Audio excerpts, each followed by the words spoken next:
What up nerds, it's Jason here from Custom Cans, and I'm going to be replacing the cable in these Technics RP-DJ1200 headphones. First of all, I'm going to remove the pads, then I'm going to poke a screwdriver through that foam. There's 3 little arrows around the outside that show you where the screws are. You can poke your screwdriver through and undo them without removing that foam if you're very careful. Now, I'm not entirely sure what's wrong with this. I've been told there's no sound coming out, so I'm just going to test it with a multimeter. And it turns out there's no connection between the ground and the other 2 that are on there. So I'm just going to initially remove that bit of tape to give me a bit more room. Then I'm going to unsolder the driver, because then I can test the cable individually to make sure that it is a problem with the cable and not a problem with the driver.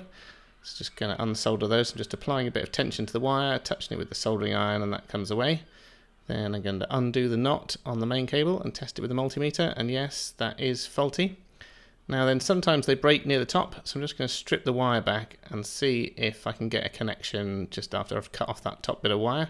To do that, I've just got to tin the ends so I get a good connection, but unfortunately, no, still no joy.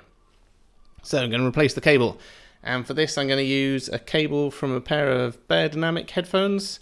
So it's a pretty standard straight cable. I didn't have the correct Technics one, but this one's the same kind of width and stuff.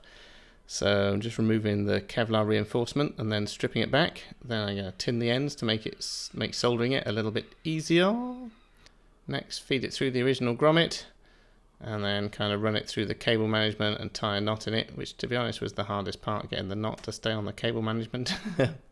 As you can see, it took me several goes to get that to stick on there nicely. But yeah, the whole idea is that you just don't want to have to pull the cable through, so as long as it's vaguely secure on there. I'm soldering it back into place, the same place the original wires were. Anything like this, it's always worth taking a photograph if you're not sure where the original wires went, so you can remember where you're soldering them to. But I've done this kind of thing 1,000 times, so I can remember. And testing, and yeah, it's all good. We've got a good connection now with both of them. Just stick it all back together. Oh yeah, forget, put the tape back over the wire to hold it in place. Screw it back down. And then wang the pads back on, and job's a good one. Replace the cable. Boom.